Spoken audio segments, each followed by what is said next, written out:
Secret found inside hair after girl refuses to brush it.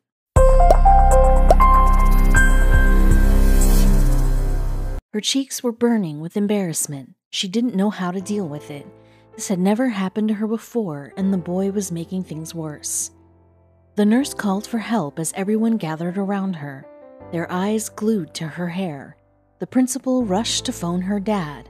She watched the chaos unfold before her eyes and wondered if things were really as bad as they were making it seem. Hannah Combs was just an ordinary teen, enjoying life in Harker Heights, Texas, a town where everyone knew each other.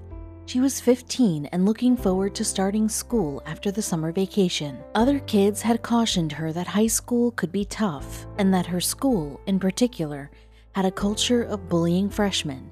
But Hannah wasn't worried. She was a people's person.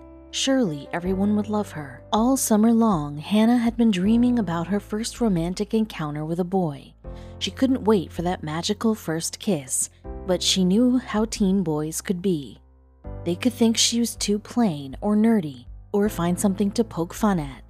Just a week ago, one of her friends had related how a girl at her school had been mercilessly teased for having lice. However, Hannah thought she could handle anything. She wanted to do something to get the guy's attention. She thought her hair was her best feature. Indeed, it was the only thing she liked about herself, if she was honest. After binging on old Marilyn Monroe movies during the summer, Hannah decided to get blonde highlights. The hairstylist seemed to agree that it was a great idea. She even gave Hannah some tips on keeping her locks healthy and advice for dealing with the super lice outbreak. In the weeks before school would begin, Hannah kept admiring her hair in the mirror, and she felt awesome. Even her best friend Betsy said she looked amazing. The boys wouldn't know what hit them. She spent the whole week getting her outfits ready, checking which clothes would best set off her new hair color. Nothing was going to spoil the first day of her freshman year. 2 weeks went by without a hitch, but also without any attention from the guys. There was just no excitement to write home about. Hannah and Betsy walked up and down the corridors during break time, scoping out any hopefuls. It was probably too early to expect something to happen, she thought. The two girls were standing and chatting outside the school one day when suddenly some rat-faced boy came up behind them and completely messed up Hannah's hair. "Ew, gross," he shouted and laughed out loud. "Bet you think you look great now, loser." What had that been all about? Who would do something like that? Why had the guy been so mean? Hannah tried to hold back the tears, but soon it just hurt too much. By then, everyone around them was beginning to stare and point at Hannah. Was her hair that bad? She made such an effort to make it beautiful, and now this. She asked Betsy to have a look. "You'll have to go to the school nurse now." Hannah thought her scalp was beginning to feel strange, so she agreed to see the nurse. On the way there, Betsy kept telling her not to touch her hair. Why was this happening? As Hannah entered the nurse's office, she was taken aback by the nurse's reaction. "Come here, darling, just sit down. Everything's going to be fine. We'll sort it out." Now Hannah was beginning to get scared. The nurse shouted at Betsy to fetch the principal. When he arrived, he immediately knew he'd have to phone Hannah's parents. He'd never seen such a sight before. When Hannah's dad, Christian, arrived, he was furious. He saw his daughter sitting there with tears streaming down her face and looked at everyone in the room, absolutely incredulous. He was an ex-soldier, and he wasn't going to stand for this. The more he looked at Hannah, the more his blood began to boil. Whoever did this was going to pay. Christian demanded to know what was going on, but Hannah couldn't even stop crying long enough to speak. She wasn't just sad about her head, but also disappointed that she had been so boy-crazy and even gone so far as to change her hairstyle. She should have known how immature and mean the boys her age were. She was mortified. Christian, who was becoming angrier by the minute, began to yell. Who was responsible for this? And why hadn't they taken his daughter to the hospital yet? "I'm calling 911, Christian threatened. But he was met with a terse "take that attitude elsewhere" from the principal's assistant. He glared back at her in disbelief. Now it was war. After her dad had taken Hannah to the emergency ward, he called the media. It was unbelievable to him that the school refused to reprimand the bully. He demanded that the Killeen Independent School District Police file assault charges.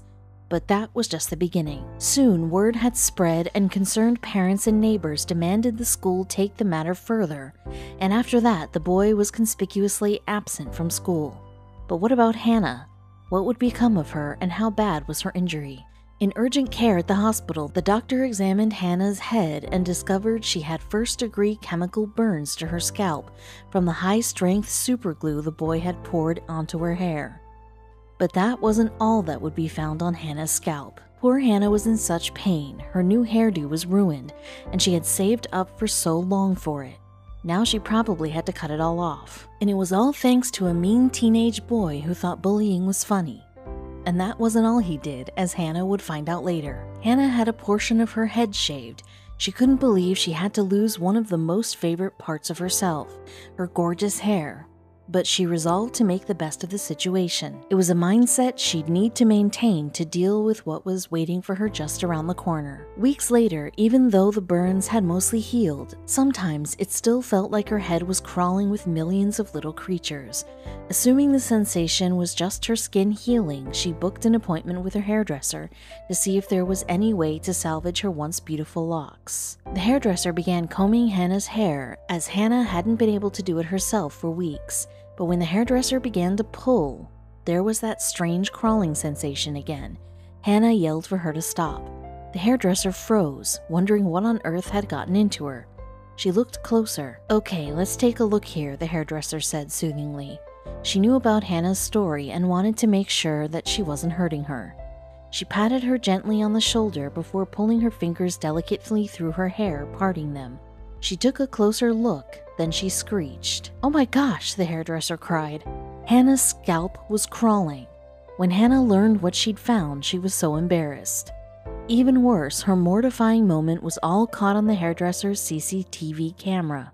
She wouldn't share it with anyone, would she? Hannah was mortified. "Nobody can know about this," she pleaded with the hairdresser as tears began to form.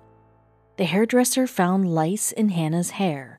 The boy had not only poured an entire tube of superglue on her head, yet also leaned in close enough to transfer the lice on purpose. It had taken the nits a few weeks to hatch, and that explained the crawling sensation that Hannah had been feeling. The hairdresser would have to treat Hannah's scalp with a powerful insecticide to get rid of the lice, but things got even worse from there. To make matters worse, she had been infested with super lice, a mutated and chemical-resistant version of common lice that can't be killed by over-the-counter drugs like Rid. And then, Hannah got some more bad news. Due to the chemical burns Hannah had sustained, the hairdresser wouldn't be able to treat the infestation with the medicated shampoo until her scalp had fully healed. She didn't want to risk irritating the skin even more. So Hannah would just have to live with the lice for now. Naturally, Hannah was revolted and mortified, but mostly she wanted revenge. When her scalp had healed enough and she could finally treat the lice, she made her appointment with her hairdresser. She decided to dye her hair red. Not only did she love the color, but she also wanted it to represent the deep anger she felt. She was still planning to make that bully pay. Hannah wasn't going to do it for herself. She wanted to take a stand for every kid out there who had experienced bullying. Bullies shouldn't be getting away with their actions. Her mother and father supported her all the way. They started a Facebook community called Justice for Hannah to draw attention to the scourge of bullying. For too long, it had been a problem at schools, and they were going to do something about it. Hannah began sharing pictures and details of her ordeal. She also revealed that nothing had been done by the school to hold the bully accountable. Over the coming days and weeks, support poured in. Through the Facebook page, she was also able to get enough followers to sign a petition to get the school authorities to make the bully apologize publicly for what he had done.